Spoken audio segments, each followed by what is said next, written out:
Bonjour à tous, c'est David de Gulem TV, bienvenue dans cette nouvelle vidéo. Aujourd'hui on va parler des purges, des lavements et de l'hydrothérapie du côlon. Alors ces trois techniques ont pour but de nettoyer ou de vider le gros intestin.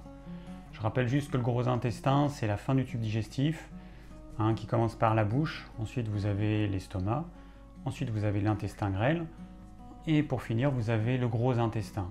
Donc le but c'est de nettoyer le gros intestin, donc en théorie du côlon ascendant jusqu'au rectum, et voilà, on va éliminer tout ça de différentes façons. Alors il y a plusieurs façons de le faire. Tout d'abord il y a la purge.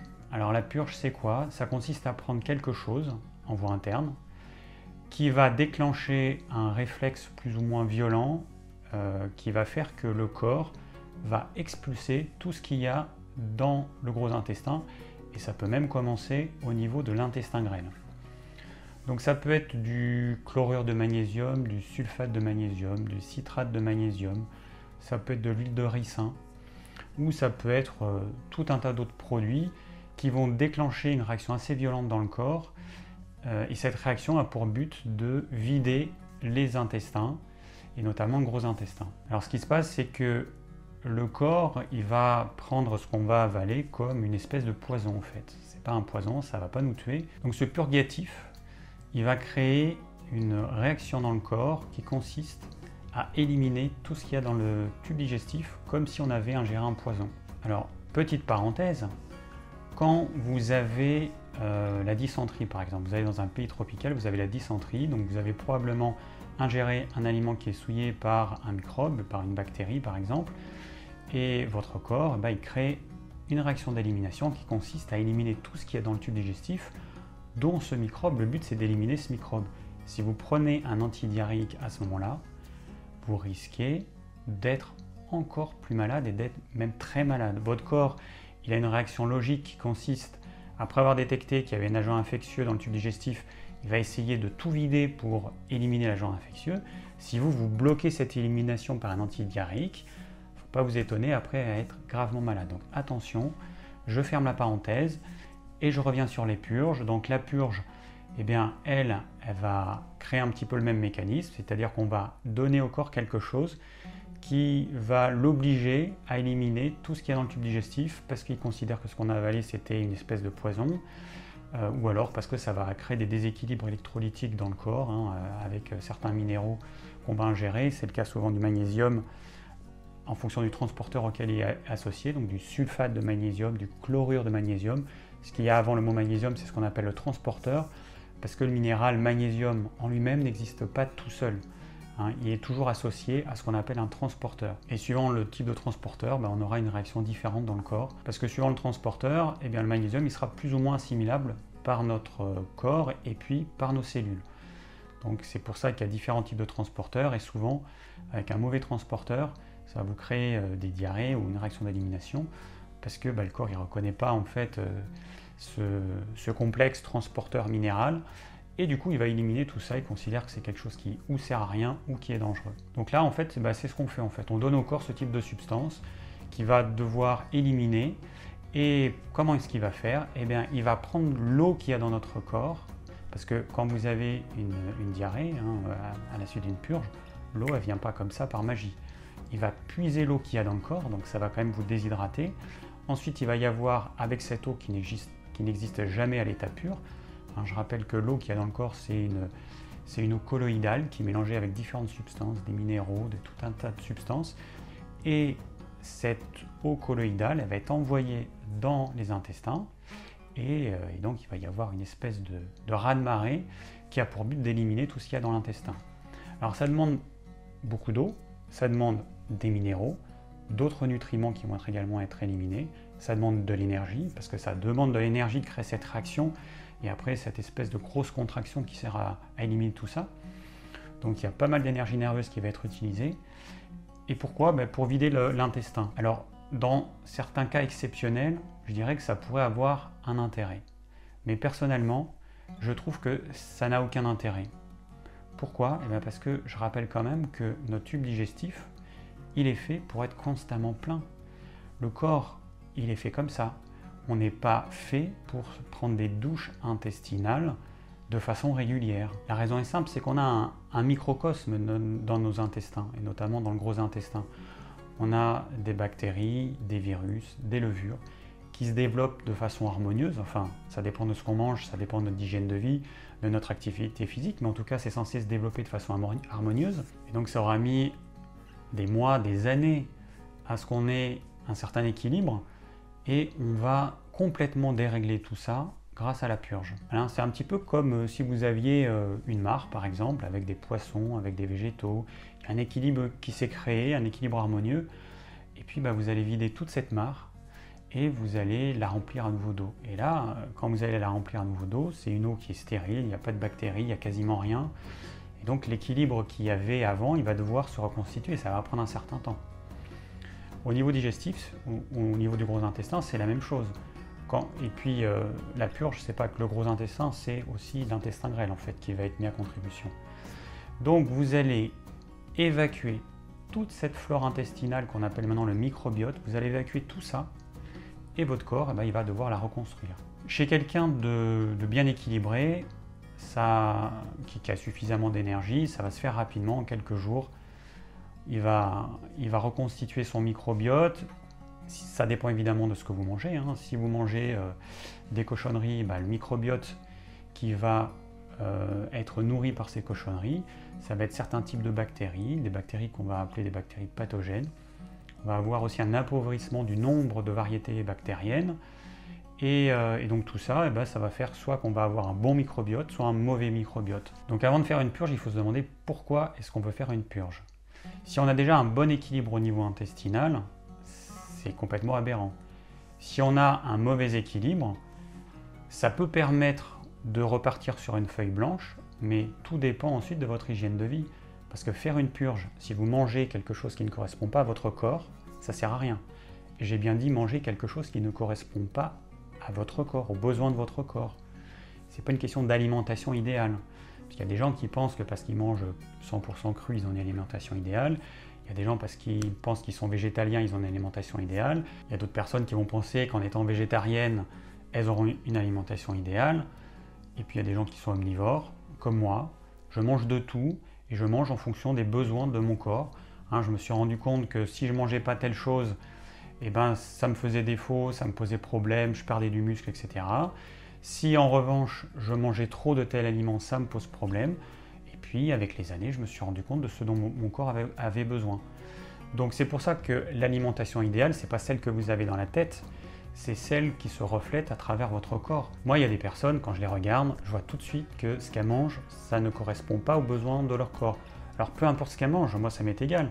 Que la personne elle soit végétalienne, qu'elle soit omnivore, qu'elle soit crudivore, le constat, il est simple. On voit tout simplement que l'alimentation ne correspond pas. Le corps, il est complètement... ça peut être une personne qui est comme ça, qui a le teint pâle, ou alors une personne qui a plein de boutons, qui a une sale peau, une personne qui est ridée, une personne qui perd ses cheveux de façon prématurée, une personne qui a la peau hyper sèche, etc. Mais la peau, les cheveux, les ongles, c'est le reflet de ce qui se passe à l'intérieur et c'est le reflet de est-ce que notre alimentation nous correspond ou pas. Donc je ferme cette grande parenthèse.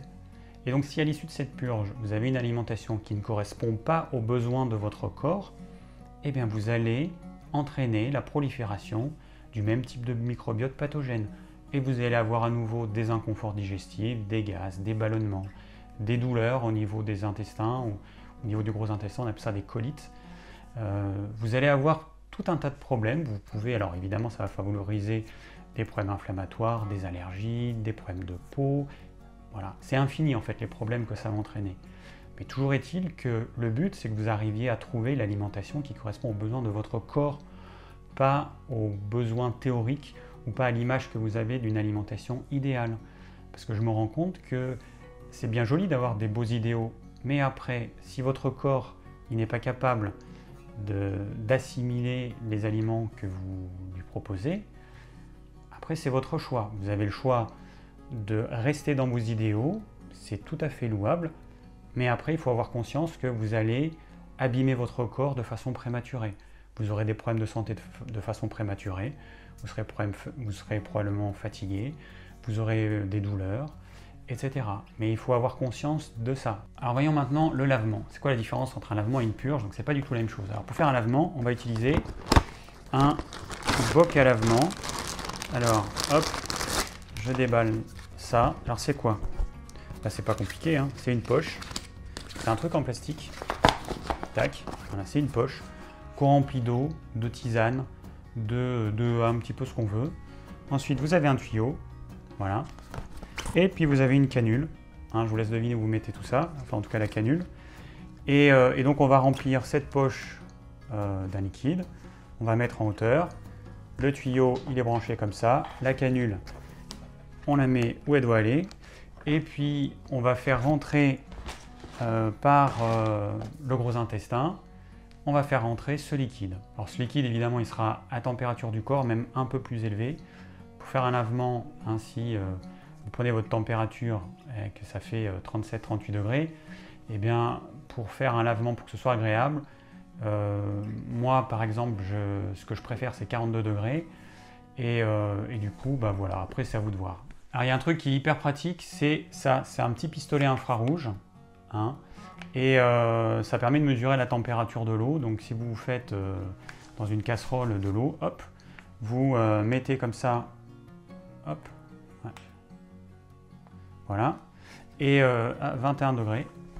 Et donc ça vous permet d'avoir la température de l'eau sans avoir à mettre un thermomètre et tout, c'est beaucoup plus pratique. Moi ce que je fais, c'est que je fais souvent une décoction avec tout un tas de plantes. Alors je vais chercher des plantes dehors, j'ai de la sauge, du romarin, je vais mettre du thym, je mets un peu de la pacho, donc ça c'est pas dehors, c'est une plante d'Amérique du Sud. Voilà, je me fais ma décoction de plantes et je vais faire un lavement avec ça. Donc ensuite, on remplit la poche. Hein, on fait attention évidemment de fermer le petit robinet, parce que sinon quand vous versez l'eau, eh ben, ça va aller par terre. Après il y a deux types de canules. La petite canule c'est censé être la canule anale, et puis vous avez une canule plus longue qui est une canule vaginale. Alors testez les deux, mais des fois celle-ci elle est un petit peu courte et du coup c'est pas pratique. Ça a tendance à ressortir, donc testez, vous verrez si celles qui vont convenir le mieux. Après on peut mettre un petit peu d'huile sur le bout de la canule, c'est quand même plus agréable.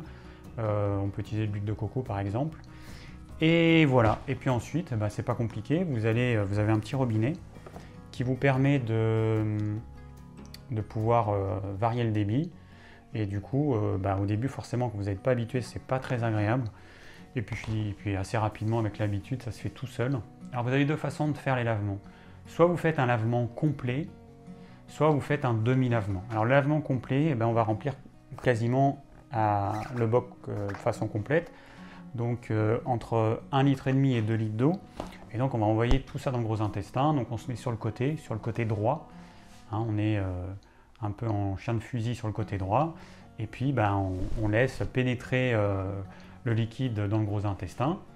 Et puis si on a une gêne, hop, on ferme le petit robinet, on attend quelques secondes, on réouvre un petit peu le petit robinet, puis c'est pareil, vous pouvez l'ouvrir à 100% ou à moitié, donc vous faites passer l'eau tout doucement. Et voilà, et on va remplir le gros intestin. Alors vous pouvez attendre, une fois qu'il est rempli, quelques dizaines de secondes. Moi j'en vois pas trop l'intérêt. Le but c'est quand même d'éliminer les matières qu'il y a à l'intérieur. Et du coup, en tout cas ma pratique c'est, une fois que c'est rempli, je me mets sur les toilettes et puis j'évacue tout ça. Alors les premières fois, vous verrez que une fois que vous aurez tout évacué, peut-être un quart d'heure ou une demi-heure après, hop, il y aura une deuxième salve et donc vous serez obligé de retourner sur les toilettes. Donc prévoyez quand même une bonne heure pour être tranquille, pour être sûr d'avoir tout évacué. Et en fait, après, une fois qu'on est habitué, on arrive à tout évacuer en une fois. Bon, ça ne se fait pas en une minute. Hein. Je sais pas, on va rester sur les toilettes 10 minutes, un quart d'heure, je ne sais pas. Mais ça se fait très simplement, c'est pas du tout douloureux. Alors, c'est toujours pareil, quand vous allez commencer, ça dépend comment est votre gros intestin. S'il est hyper enflammé, c'est clair que vous aurez des douleurs. Si vous avez des colites, vous ressentirez peut-être des douleurs. Mais si votre intestin est sain, il n'y aura pas de problème. Alors donc j'ai parlé de deux méthodes de faire les lavements, soit le lavement complet, entre guillemets, je ne sais pas comment l'appeler autrement, soit ce que j'appelle un demi-lavement. C'est-à-dire qu'on va mettre seulement 1 litre d'eau et du coup on va mettre beaucoup moins d'eau. Alors en mettant 2 litres, moi je me suis amusé à tester, hein, après avoir mis 2 litres, si j'appuie sur la partie droite, là où ceux qui sont fait opérer de l'appendicite, ils ont une petite cicatrice, voilà, si vous appuyez sur la partie droite, vous allez entendre floc, floc, floc. Donc ça montre bien que l'eau elle est bien remontée jusqu'au côlon ascendant, jusqu'au début du gros intestin. Par contre, si vous faites un demi-lavement avec juste 1 litre d'eau, l'eau elle va pas aller, il n'y aura pas assez de liquide pour que ça fasse tout le trajet du gros intestin, a priori, hein. Et du coup, vous allez, le fait de mettre de l'eau, ça va dilater le gros intestin. Le gros intestin, quand il est trop dilaté, notamment au niveau du rectum, ça donne l'envie d'aller aux toilettes. Et du coup, ça va vous permettre d'éliminer, il va y avoir une onde péristaltique qui va démarrer, il va y avoir des contractions donc, qui vont me permettre d'éliminer même ce qu'il y a au niveau du côlon ascendant, sans avoir eu besoin de mettre trop de liquide. Et plus ça va, plus j'ai tendance à me diriger vers ce type de lavement. Le problème du lavement, c'est que on fait rentrer un liquide dans le sens inverse où vont les selles. Ça veut dire que vous allez prendre, il va y avoir des bactéries de la fin du gros intestin qui risquent d'être envoyées au début du gros intestin. Le problème, c'est que le microbiote intestinal, c'est pas du tout le même au début et à la fin. Il y a certaines bactéries qui vont se développer au niveau du côlon ascendant, le début du côlon, et puis il y a d'autres bactéries qui vont se développer au niveau du côlon descendant, la fin du côlon. Faire remonter des bactéries qui ne devraient pas être là, c'est peut-être pas top. Alors je dis peut-être parce que j'en sais rien, je ne sais pas s'il y a des études qui ont été faites là-dessus, je n'en sais rien du tout, mais c'est peut-être pas top. Après il y en a qui ont peur qu'en faisant un lavement, que ça remonte dans l'intestin grêle. Alors à mon avis, c'est pas possible, alors à moins que vous mettiez 4 litres d'eau, mais là-dedans vous pouvez pas, maxi 2 litres. À mon avis, c'est pas possible avec cette méthode-là. Ou alors il faudrait que vous y ayez au niveau du sphincter entre l'intestin grêle et le gros intestin qui est vraiment un problème. Si vous n'avez pas de problème, c'est pas possible, le sphincter il est fermé, c'est fait pour. Alors moi j'ai commencé à faire des lavements quand j'ai commencé mon jeûne intermittent parce que je suis passé de 3 repas par jour à 1 repas par jour, je mangeais beaucoup trop et alors au niveau intestinal c'était la cata. J'avais des gaz, une mauvaise digestion, ou j'avais des périodes de constipation, parce que forcément je mangeais moins de fibres qu'avant, donc transitoirement pendant quelques mois ça a été un petit peu compliqué, et du coup j'étais obligé de faire des lavements pour éliminer tout ce qui ne voulait pas s'éliminer normalement. Alors le lavement, on a tendance à s'en faire tout un monde, alors que finalement il n'y a rien de bien sorcier, c'est vraiment pas compliqué, c'est simple à faire, c'est rapide. Alors pas les premières fois, parce que les premières fois quand on ne sait pas trop comment ça va se passer, on met forcément un peu plus de temps, on tâtonne, on essaye. Puis après, c'est à chacun de découvrir son corps, comment il réagit. Il n'y a pas de mystère. Bon, une chose est sûre, c'est que le lavement, il permet un soulagement hyper rapide. Quand vous avez une constipation et quand vous sentez ce poids lié à la constipation, vous sentez qu'il y a que les matières, elles n'arrivent pas à sortir. Et quand vous faites un lavement, vous êtes libéré instantanément. C'est un vrai bonheur. Ce n'est pas la solution à la constipation, mais en tout cas, ça permet de se soulager de ces matières qui ne veulent pas sortir parce qu'on ne fait pas assez d'activité physique, parce que notre gros intestin il est un petit peu paresseux, parce qu'on ne mange pas suffisamment de fibres, etc. Alors il y en a qui parlent de ne pas boire assez d'eau. Quand on sait comment fonctionne le tube digestif, cet argument que donnent tous les médecins d'ailleurs, j'ai un peu du mal à le concevoir. Il faut quand même avoir conscience que la majorité de l'eau va être absorbée au niveau de l'intestin grêle. Et du coup, ce qui va rester au niveau du gros intestin, ça va finir d'être absorbé, mais c'est notre corps qui décide du degré d'hydratation des matières. Vous pouvez boire 10 litres d'eau par jour ou 1 litre d'eau par jour, ça ne changera pas grand-chose. Alors la seule différence, c'est si effectivement vous êtes vraiment assoiffé, vous vivez dans un pays chaud, vous ne buvez pas du tout, ok, là je comprends. Mais quelqu'un qui boit absolument normalement et qui est quand même constipé, c'est pas en buvant plus qu'il sera moins constipé. Ça, c'est vraiment un conseil complètement débile. Mais bon, voilà, il y en a encore qui donnent ce conseil, ça montre juste qu'ils ne savent pas comment fonctionne le tube digestif. Donc si vos matières à la fin sont trop sèches, c'est soit votre transit est trop lent, soit il n'y a pas assez de fibres, soit il y a un déséquilibre de la partie du système nerveux qui commande le gros intestin et qui lui dit laisse tant de pourcentage d'eau, ou laisse-en moins, ou laisse-en plus. Voilà. c'est une de ces possibilités-là. Alors le lavement, ça peut être donc hyper utile.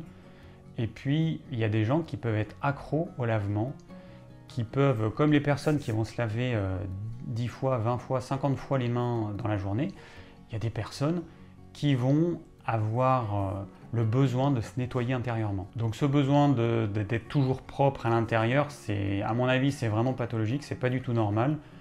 Le gros intestin, son but, c'est de cultiver le microbiote. Il y a une symbiose entre nos bactéries et nous. Nos bactéries, elles vont produire des substances qui nous sont bénéfiques, elles vont neutraliser certaines autres substances. Donc il y a un vrai équilibre, une vraie synergie qu'il faut entretenir. De la même façon, on va nourrir nos bactéries, c'est qu'il y a une partie des aliments incomplètement digérés ou qu'on ne peut pas de toute façon digérer comme certaines fibres, qui vont permettre de nourrir ces bactéries. Et en les nourrissant, eh bien, en échange, elles vont nous rendre service. Et donc pour que cette synergie opère, il faut que notre intestin soit toujours plein. Si on s'amuse à constamment vider le gros intestin, eh bien, tout le microbiote, tout cet équilibre qui était en place, eh bien, on va le rompre cet équilibre, on envoie tout ça aux toilettes, et puis à nouveau, il va falloir reconstruire un microbiote, refaire un équilibre. Et là, comme je vous ai dit, ça va dépendre de ce que vous mangez, ça va dépendre de votre hygiène de vie, ça va dépendre de votre activité physique, parce que l'activité physique a aussi un rôle sur le microbiote. Donc ça va dépendre de tout ça, ça va dépendre de votre niveau de stress, dans quelles conditions vous mangez, etc., etc., etc., et même de votre sommeil. Donc faire lavement sur lavement, sauf cas particulier, sinon c'est qu'il y a un problème, il faut chercher le problème, il faut chercher la cause du problème, plutôt que de juste, alors soit vouloir se nettoyer, ce qui est pathologique, soit on a des déséquilibres digestifs et on ne fait rien, on ne change pas notre alimentation. Donc si on ne prend pas le temps de réfléchir un petit peu à quelle est la cause ou quelles sont les causes de notre déséquilibre intestinal qui fait qu'on ne se sent pas bien, ballonné, etc., eh bien le lavement, il ne va pas apporter une solution, il va juste nous soulager de façon ponctuelle, mais il ne va pas apporter la solution. Le lavement, on peut l'utiliser aussi après des gros repas qui ont été indigestes, tout simplement parce qu'ils ont été trop gros. Les repas de fête, ou certains gros repas chez des amis, des repas, je sais pas, d'anniversaire, on mange trop, en trop grande quantité, notre estomac il est plein à craquer, donc il ne peut pas arriver à faire son job. Donc du coup, il y a une partie des aliments qui vont être incomplètement prédigérés par l'estomac, qui vont se retrouver dans l'intestin grêle. Comme on a trop mangé, l'intestin grêle il n'arrive pas à pouvoir compenser le défaut de prédigestion de l'estomac, et du coup on va mal digérer, de toute façon on aura une indigestion. Donc il va y avoir une partie des aliments qui vont se retrouver dans le gros intestin, les bactéries vont faire leur boulot, elles vont dégrader ce qu'il y a, mais en faisant cela, s'il y a des substances qui n'auraient jamais dû être dans le gros intestin, il y a un risque, et c'est pas un risque, c'est ce qui se produit, ces bactéries vont créer des substances soit irritantes, soit toxiques. Et donc là on va avoir au mieux juste des gaz, mais sinon on va avoir des douleurs. Et puis certaines substances, elles peuvent même repasser dans le sang. Il faut savoir que la muqueuse au niveau du gros intestin, elle est hyper fine et que les substances irritantes toxiques n'auront aucune difficulté à repasser dans la circulation sanguine et à aller nous empoisonner. Donc c'est pour ça que dans ce cas-là, le lavement, il a son intérêt. À ce moment-là, il faut le faire 24, 36 à 48 heures après votre gros repas. Alors il faut que vous arriviez à voir le temps que dure votre transit entre la bouche et puis l'évacuation. En moyenne, chez un occidental, c'est 36 à 48 heures. Chez certaines personnes, c'est plus. Chez d'autres personnes, c'est un petit peu moins. Il y a des personnes, ça va être 24, 30 heures. Mais en moyenne, misez plus sur 36 à 48 heures. Alors quand vous faites un gros repas, le temps au bout duquel vous ferez votre lavement, il va varier un petit peu de la vitesse de votre transit. En moyenne, il faut prévoir 24 heures. Il faut savoir que chez la plupart des gens, le temps que met un aliment qui rentre dans le gros intestin pour sortir du gros intestin, il faut 18 à 24 heures. Donc ça fait beaucoup, en plus de tout le reste. Donc, du coup, on va considérer que le repas que vous aurez pris 24 heures avant, il va commencer à être dans le gros intestin au bout de 24 heures. Donc vous ferez votre lavement au bout de 24, 30 ou 36 heures plus tard après le gros repas. Et comme il est possible que tout ne soit pas encore dans le gros intestin, vous pouvez refaire un deuxième lavement 24 heures plus tard, et puis ce sera bon. Ça permet de limiter la prolifération des produits toxiques qui après passeraient dans le sang. Donc là, on élimine tout ça d'un coup. Sinon, le fait que ça dure en moyenne 24 heures rien que dans le gros intestin, autant vous dire qu'il y a suffisamment de temps pour que toutes ces substances repassent dans le sang. Alors si on compare la purge au lavement, il y a une très grande différence. Le lavement, c'est quelque chose de passif. On met un liquide, le corps, en réaction à la dilatation et voire au type de plante que vous avez mise, mais on met quand même des plantes douces, et il va créer une évacuation de ce qu'on a mis et de ce qu'il y a avec, qui va être mélangé, qui va être un petit peu liquéfié. Et c'est quelque chose d'assez passif, alors que la purge, c'est quelque chose d'hyperactif qui va demander beaucoup d'énergie et qui va vous faire perdre des minéraux et d'autres nutriments. Donc la différence, elle est là. C'est que dans un cas, vous dites, c'est quand même beaucoup plus simple d'ingérer un truc et puis après de se mettre sur les toilettes et on évacue tout. Ça vous paraît dans votre tête plus propre, plus sain, j'en sais rien.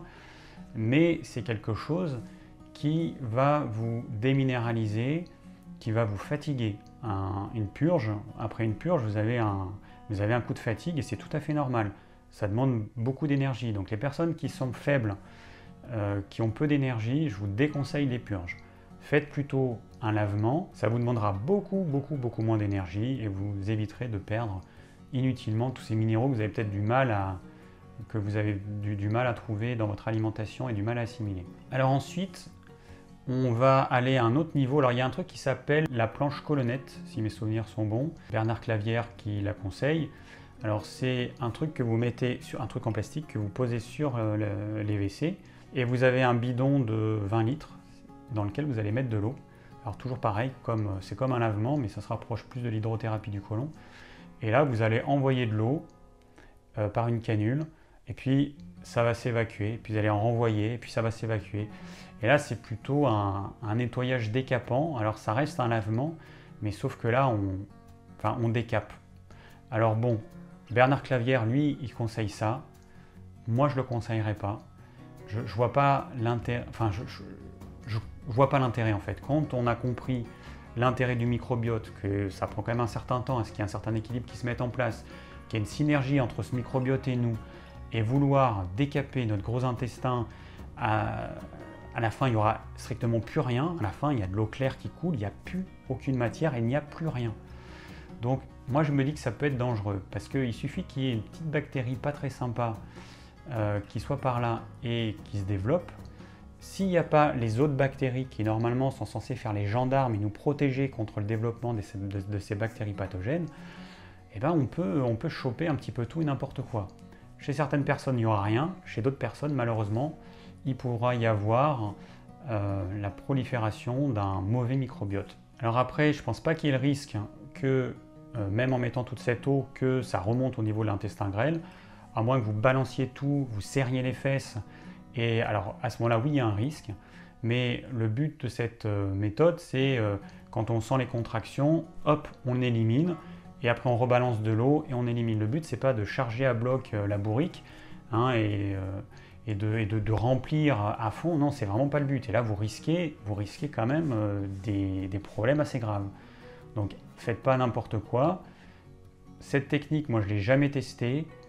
Ça me semble pas du tout bénéfique. Alors la quatrième méthode, c'est l'hydrothérapie du côlon qu'on va faire chez un thérapeute, chez un spécialiste de l'hydrothérapie du côlon.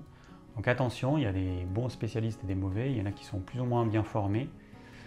Alors là, c'est pas du tout la même chose. Déjà, vous avez deux canules qui sont mises en même temps. Vous en avez une pour envoyer l'eau et puis une autre pour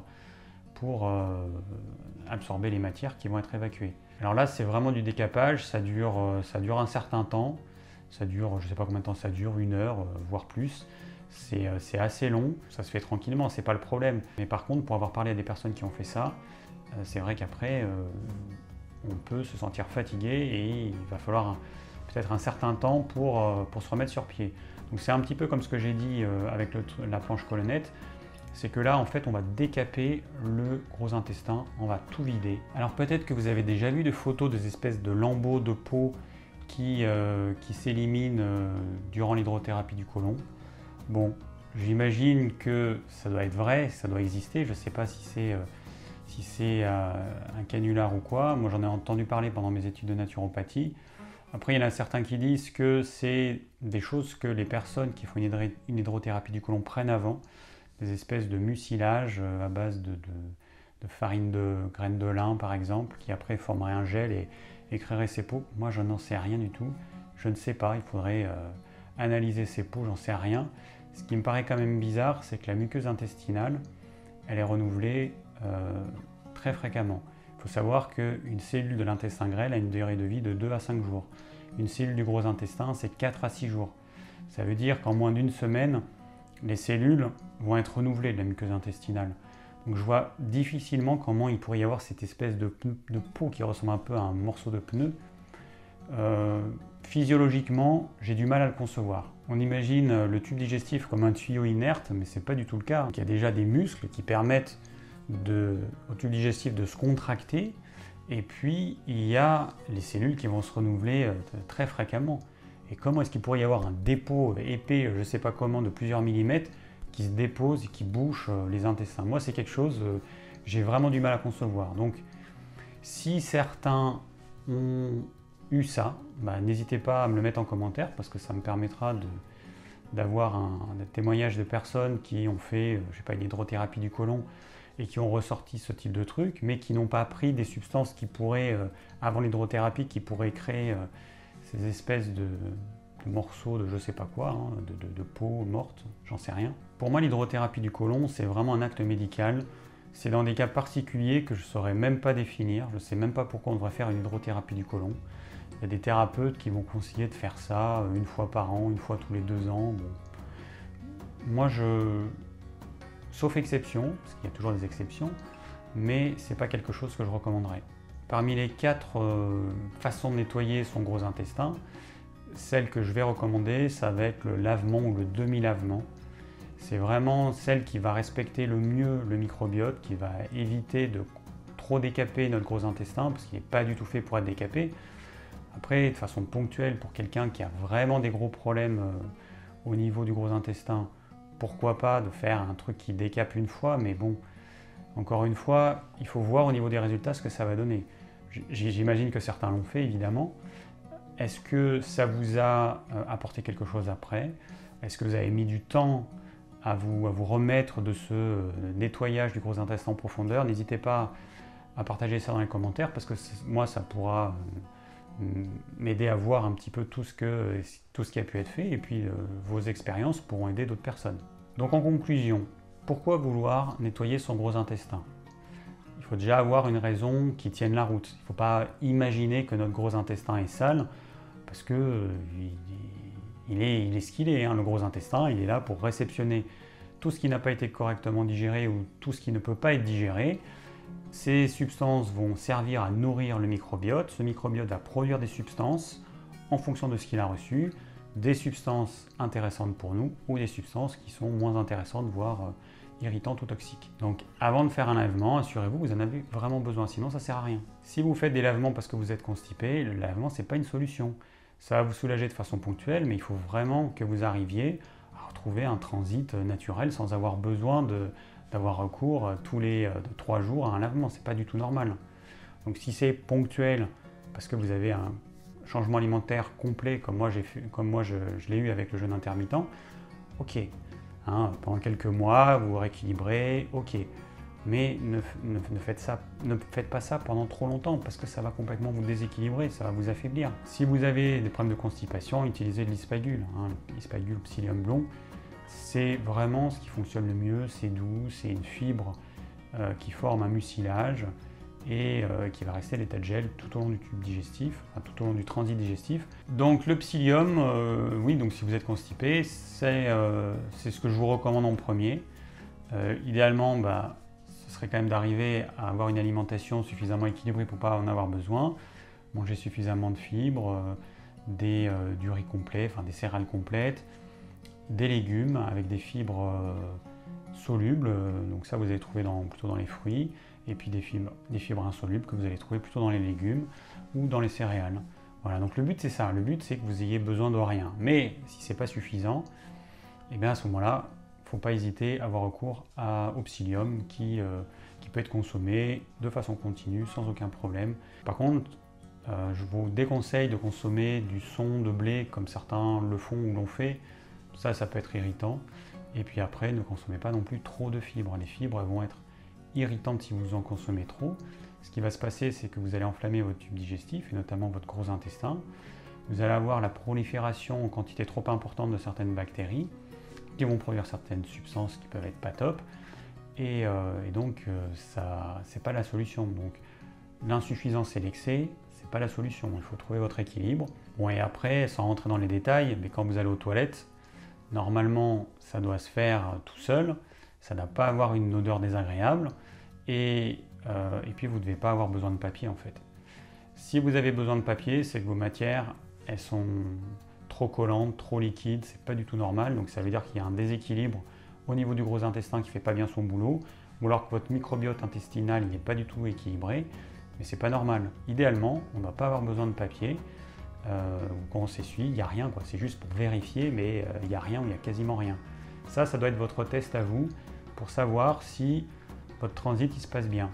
Si il y a des personnes qui ont connu toute leur vie des selles collantes avec des diarrhées, des choses comme ça, des selles malodorantes, là, ça montre vraiment qu'il y a un déséquilibre total du microbiote, que la personne ne mange pas ce qui convient à son corps. Du coup, il faut changer certaines choses, il faut changer certaines habitudes alimentaires notamment. Voilà, donc il y aurait plein de choses à dire sur le tube digestif. Je me réserve pour les vidéos que je vais faire sur le tube digestif prochainement. Mais en tous les cas, sachez juste que le lavement, les purges, l'irrigation du côlon, tout ça, c'est pas quelque chose d'anodin et que notre gros intestin n'est pas fait pour être propre comme un sous neuf. Il est fait pour être rempli de matière, c'est son rôle, il sert à ça. Et les personnes qui auraient tendance à vouloir se nettoyer de l'intérieur en faisant des lavements comme elles se brossent les dents, c'est problématique. C'est problématique parce que ça montre qu'il y a un déséquilibre psychique, c'est pas normal de vouloir se nettoyer le gros intestin. Et puis c'est problématique au niveau de la santé parce que vous allez complètement déséquilibrer votre microbiote. Et il y a des substances qui normalement devraient vous être fournies par ces bactéries qui produisent des substances à partir des déchets. Ces substances, on ne va pas en bénéficier. Donc à terme, ça va nous poser des problèmes. Merci d'avoir suivi cette vidéo. J'espère qu'elle vous aura plu et qu'elle vous aura permis de comprendre la différence entre la purge, le lavement et l'hydrothérapie du côlon. Si vous avez des questions, n'hésitez pas à les laisser en commentaire. Je vous rappelle que dans la description, vous avez le plan de cette vidéo. Vous avez également la liste de toutes les vidéos que j'ai faites depuis le début, puis d'autres informations que je laisse dans cette description. Il peut y avoir des sources, il peut y avoir différentes choses. Et si vous désirez recevoir mes conseils pour une alimentation saine, cliquez sur le lien qui se trouve dans la description. Et je vous dis à très bientôt pour de nouvelles vidéos.